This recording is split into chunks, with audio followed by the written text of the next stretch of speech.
오늘 저는 여러분께 조금은 가슴 아픈 질문을 하나 드려볼까 합니다. 평생을 땀 흘려 일하며 은퇴 후를 위해 소중한 연금을 모으셨을 텐데요. 그 소중한 돈 중 얼마나 많은 부분이 집안에 쌓여 있는 무용지물들에 의해 야금야금 잠식당하고 있는지 알고 계십니까? 조금 과장처럼 들리실지 모르겠습니다. 하지만 일본의 한 저명한 재무설계사가 수백 가구의 은퇴 가정을 상담한 후 놀라운 통계를 내놓았습니다. 60세 이상의 많은 분에게서 매달 발생하는 숨겨진 지출의 약 30, 40%가 언젠가 쓸 것이라 믿으며 쌓아둔 물건들을 관리하는 비용과 관련이 있다는 것입니다. 설마 그럴 리가 라고 생각하실 수도 있습니다. 하지만 잠시 멈춰서 생각해 보십시오. 그 물건들을 보관하기 위해 집안에 귀중한 공간을 낭비하고 있지는 않습니까? 원래대로라면 그 공간은 여러분의 더 안락한 휴식을 위해 쓰여야 할 곳입니다. 고장나서 수리가 필요하지만 시간이 없어 방치해둔 가전제품들, 옷장에 걸린 채 20년 동안 한 번도 입지 않은 옷들, 그리고 찬장에 가득 쌓인 유통기한 지난 건강기능식품들, 처음 샀을 때는 적지 않은 돈을 들였던 그것들이 지금은 매달 여러분의 소중한 생활비를 수십만 원씩 조용히 갉아먹고 있는 것은 아닐까요? 이것은 우리가 매일 마주하면서도 애써 외면해왔던 문제입니다.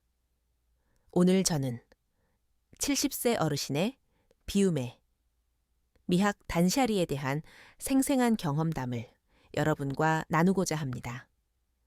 은퇴 전의 생활 정리가 단순히 물건을 버리는 것이 아니라 낭비되는 돈과 시간, 그리고 마음의 여유를 되찾는 과정임을 그의 이야기가 증명해 줄 것입니다. 다음은 그 어르신께서 직접 보내주신 사연입니다. 안녕하십니까? 제 이름은 김영호 가명입니다. 올해 70살이 되었습니다. 동네 이웃들과 오랜 친구들은 저를 편하게 김영감이나 김 선생님이라고 부르곤 합니다. 저는 평생을 성실한 공무원으로 살았습니다. 매일 정시에 출근 도장을 찍고 정해진 절차에 따라 승진하며 몇몇 년 전 연계롭게 정년퇴직을 했습니다. 연금이 아주 넉넉하다고는 할 수 없지만 사치만 부리지 않는다면 아내와 평온하게 살기에는 부족함이 없는 수준입니다. 저는 아내의 미자 가명와 결혼 직후 장만한 이 오래된 아파트에서 30년 넘게 살아왔습니다. 이곳에서 우리 부부는 아들, 딸, 남매가 온가리를 하던 시절부터 성인이 되어 가정을 꾸리고 분가할 때까지의 모든 과정을 지켜보았습니다. 이 집에는 우리 인생의 절반이 넘는 추억이 담겨 있고 동시에 그 긴 세월만큼이나 많은 물건이 켜켜이 쌓여 있습니다. 저는 그게 문제라고 생각한 적이 단 한 번도 없었습니다.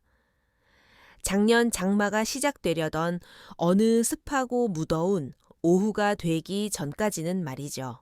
그날은 비가 부슬부슬 내리고 있었습니다. 베란다에 널어둔 빨래가 거의 다 마른 것 같아 거들어 가려던 참이었습니다. 저희 집은 구조가 좀 옛날식이라 거실에서 베란다로 가려면 긴 복도를 지나야 합니다. 그런데 그 복도 한쪽 벽면에는 제가 수십 년간 모아온 낡은 신문과 잡지들이 산더미처럼 쌓여 있었습니다.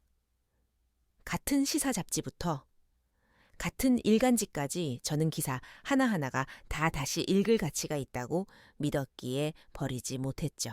어느새 제 무릎 높이보다 더 높게 쌓여버린 그 종이 더미 옆을 저는 여느 때처럼 몸을 비스듬히 틀어 지나가려 했습니다. 그런데 바닥이 미끄러웠던 건지 눈이 침침했던 건지 그만 낡은 신문 뭉치 모서리에 발이 걸리고 말았습니다. 몸이 앞으로 고꾸라지며 휘청거렸습니다. 본능적으로 벽을 짚어 완전히 넘어지지는 않았지만 그 순간 심장이 덜컥 내려앉는 것 같았습니다. 식은땀이 등줄기를 타고 흘러내렸습니다. 주방에 있던 아내가 "여보, 무슨 일이에요?" 라며 놀라 달려 나왔고, 사색이 된 저를 부축하며 "늙어서 뼈라도 부러지면 큰일이라며 걱정했습니다. 그날 밤 저는 거실 소파에 앉아 집안을 가득 채운 물건들을 바라보았습니다. 난생 처음으로 숨이 턱 막히는 듯한 압박감을 느꼈습니다. TV 장식장 위에는 지금 쓰는 셋톱박스 말고도 먼지가 뽀얗게 앉은 채 수년째 방치된 DVD 플레이어와 비디오 플레이어가 자리를 차지하고 있었습니다.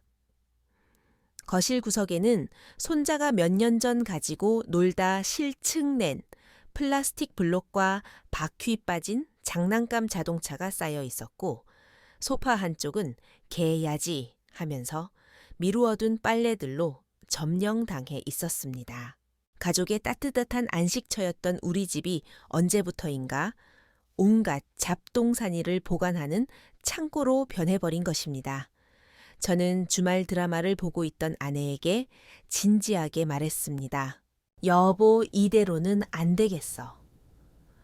우리 인생의 후반전을 이런 창고 같은 집에서 보낼 수는 없잖아." 아내는 TV 볼륨을 줄이고 한숨을 쉬며 대답했습니다. "말이 쉽지 이 많은 걸 언제 다 치워요. 다 추억이 있는 물건들인데 아깝지도 않아요." 저는 알고 있었습니다. 이것은 단순한 청소가 아니라 우리의 기억 습관, 그리고 미련과의 길고 힘든 싸움이 될 것임을요. 하지만 저는 아내를 설득했습니다. 집안이 맑아야 사람 정신도 맑아진대. 앞으로 20년 우리의 삶의 질을 위해서라도 이 전쟁은 반드시 치러야 해. 그렇게 우리 부부의 생전 정리 대작전은 시작되었습니다. 그리고 우리는 가장 먼저 처리해야 할 10가지 항목을 정해 하나씩 해치워 나갔습니다. 첫 번째, 20년 이상 입지 않은 추억의 옷들. 가장 먼저 손을 댄 곳은 안방의 거대한 자개장롱이었습니다. 결혼할 때 아내가 혼수로 해온 우리보다 더 늙은 가구죠. 문을 열자마자 조명 냄새와 묵은 섬유 냄새가 섞여 훅 끼쳐왔습니다. 마치 오래된 타임캡슐을 연 것 같았습니다. 가장 안쪽 깊숙한 곳에서 비닐 커버에 쌓인 짙은 남색 양복을 꺼냈습니다.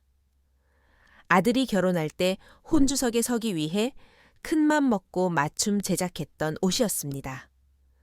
거울에 비춰보니 어깨뽕이 너무 과해서 마치 미식축구 선수 같더군요. 아내는 "추억인데 기념으로 남겨두지 그래요?" 라고 했지만 저는 반문했습니다. 기념은 마음에 두는 거지 옷장에 두는 게 아니야. 이어 제가 40대의 과장 승진 시절 백화점에서 샀던 트렌치 코트도 나왔습니다. 그때는 참 멋져 보였는데 지금은 배가 나와 단추는커녕 팔도 들어가지 않았습니다. 살 빼면 입을 수 있다는 제 말에 아내는 "그 소리 은퇴하고 10년째 하고 있네요." 라며 팩트 폭격을 날렸습니다. 아내도 마찬가지였습니다. 친척 결혼식 때 입었던 반짝이는 비즈 장식의 원피스를 꺼내들며 "이거 살 때 월급 절반이나 썼는데" 라며 아쉬워했습니다. 하지만 우리는 깨달았습니다. 우리가 버리지 못한 건 옷이 아니라 과거의 영광과 돌아오지 않을 젊음이라는 것을요. 지금 우리에게 필요한 건 공원 산책용 통기성 좋은 운동복과 노인 복지관서에 교실에 갈 때 입을 편안한 셔츠 친구들과 온천 갈 때 입을 간편복이었습니다. 우리는 큰 검은색 종량제 봉투를 가져와 그 옛 꿈들을 담았습니다. 옷장이 비워지자 그 빈 공간으로 햇살이 들어오는 것만 같았습니다.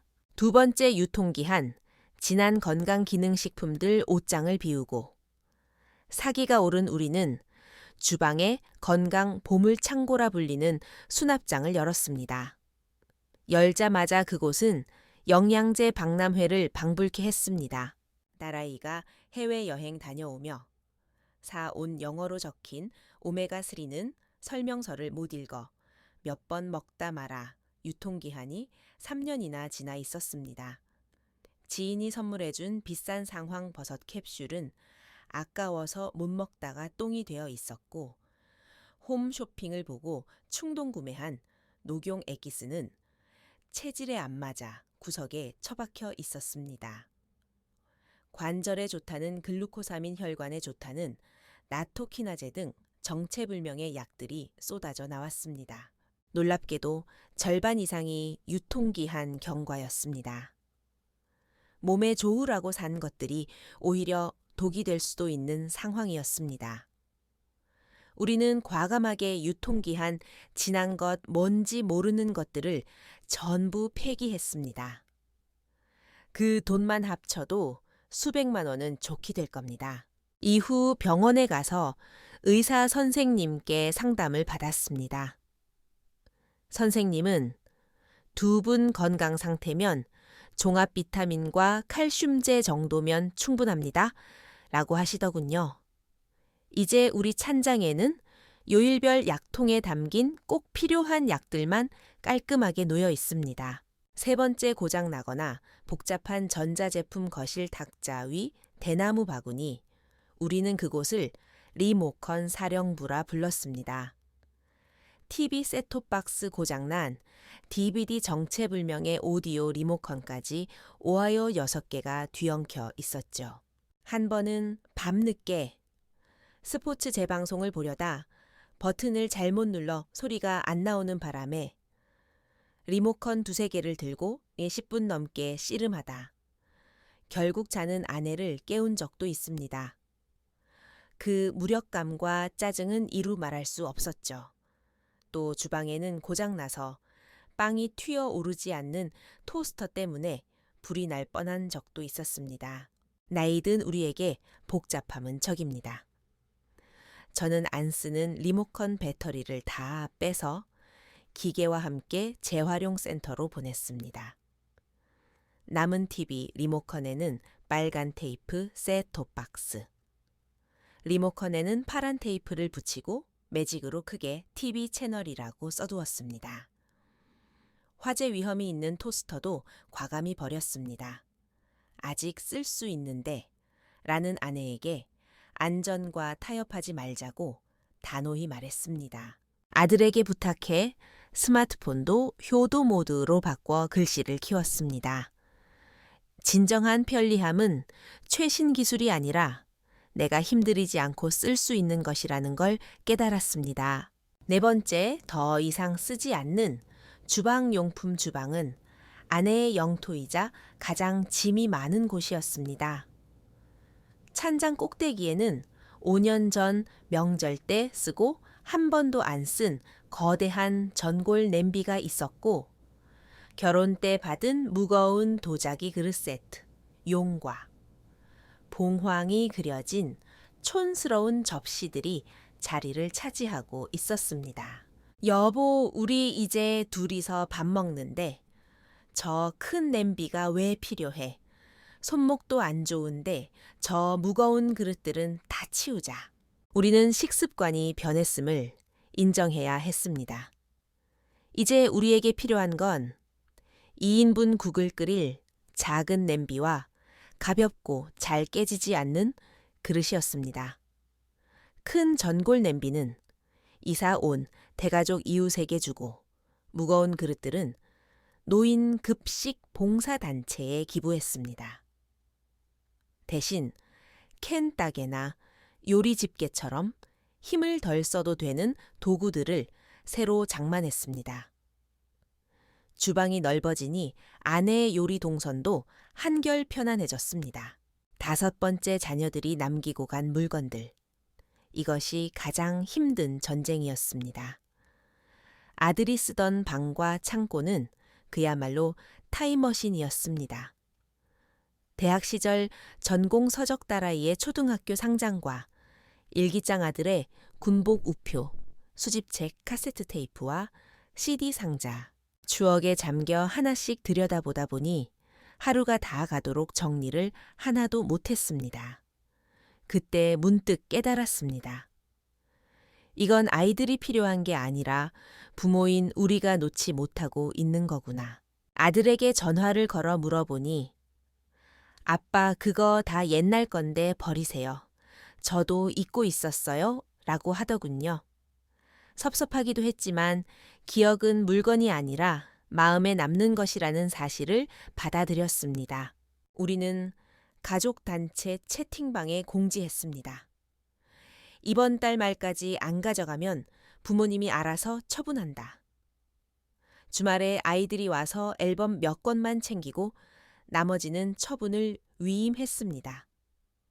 텅 빈 방을 보니 시원섭섭했지만 그 공간은 이제 우리의 서재와 취미 공간으로 다시 태어날 준비를 마쳤습니다.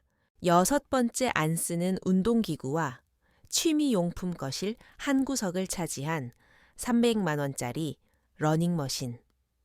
건강하게 늙자며 호기롭게 샀지만 결국 빨래, 건조대가 되어버린 그 애물단지. 볼 때마다 너 또 운동 안 했지 라고 저를 비난하는 것 같아 마음이 무거웠습니다.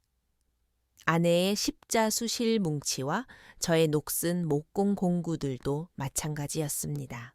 과거의 열정이나 실패를 상징하는 물건들을 껴안고 사는 건 스트레스일 뿐입니다. 지역 중고거래 앱 당근마켓 같은을 통해 러닝머신을 필요로 하는 젊은이에게 무료로 넘겼습니다. 털실은 주민센터 문화강좌에 기부했고요. 죄책감이 사라지고 나니 진짜 우리가 지금 할 수 있는 새로운 취미를 시작할 여유가 생겼습니다. 7번째 집안의 잠재적 위험 요소 통계청 자료를 보니 65세 이상 노인의 사고 원인 2위가 낙상이더군요. 제가 복도에서 넘어질 뻔한 그 일 이후 우리는 집을 안전 기준으로 재편했습니다.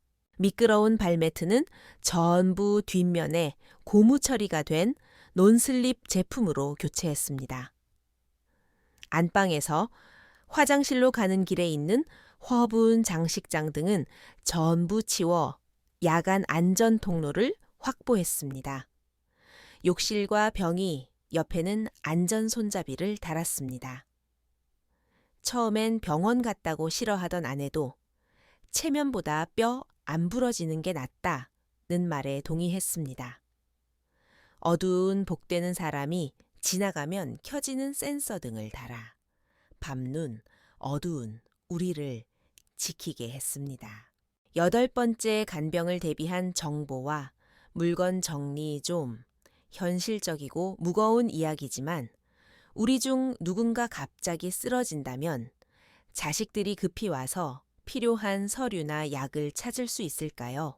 우리는 라벨 프린터를 사서 약통에 혈압약, 위장약이라고 크게 써붙였습니다.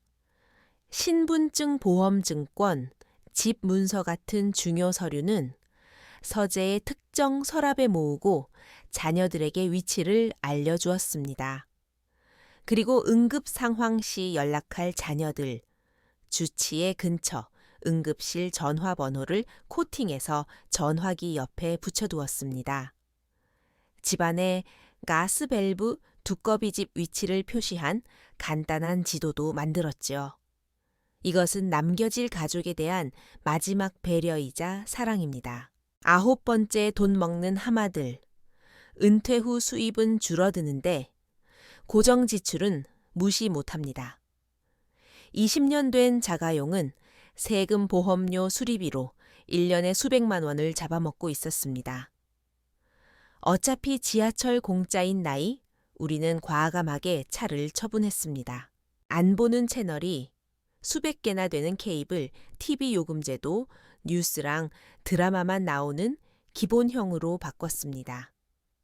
이렇게 줄인 돈으로 차라리 맛있는 걸 사 먹고 여행을 가는 게 남는 장사라는 걸 깨달았습니다.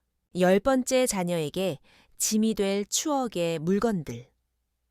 마지막은 우리가 떠난 후 아이들이 처리하기 곤란할 물건들입니다. 수천 장의 가족 사진이 담긴 무거운 앨범들. 우리는 며칠을 투자해 그 속에서 정말 소중한 사진 100장만 추려냈습니다. 아들의 도움을 받아 사진들을 스캔해 디지털 파일로 만들고 작고 가벼운 인생 요약 앨범 한 권만 남겼습니다. 그리고 제 디지털 유산, SNS 계정, 인터넷 뱅킹 비밀번호 등을 적은 노트를 만들어 금고에 넣고 아들에게만 그 존재를 알렸습니다. 우리가 떠나면 그때 열어보라고 당부하면서요. 이 모든 정리를 마치는데 반년이 걸렸습니다. 친구들은 용하다 어떻게 그걸 다 했냐고 묻습니다. 비결은 딱 하나, 하루 5분 입니다. 주말에 몰아서 하려다 몸살 나지 말고 저녁 먹고 딱 15분만 서랍, 한 칸 선반 한 줄을 정리하는 겁니다. 정리의 기준은 간단합니다. 지금 내가 쓰는가? 앞으로 쓸 일이 명확한가? 아니라면 과감히 버려라. 이제 우리 집은 넓고 환해졌습니다. 하지만 가장 큰 변화는 제 마음입니다. 집에 들어설 때마다 느껴지는 그 상쾌한 물건에 치이지 않는 자유로움이 노년의 삶을 얼마나 풍요롭게 하는지 모릅니다. 집안이 맑아야 사람도 맑아진다. 여러분의 집은 지금 안녕하십니까? 혹시 과거의 물건들에 짓눌려 현재의 행복을 놓치고 있지는 않으신지요? 오늘 딱 15만 투자해 가장 지저분한 서랍 하나부터 비워보시는 건 어떨까요? 지금까지 김영호 어르신의 사연을 전해드렸습니다. 여러분의 생각은 어떠신가요? 댓글로 여러분만의 정리, 노하우나 고민을 나눠주세요. 구독과 좋아요는 큰 힘이 됩니다. 감사합니다.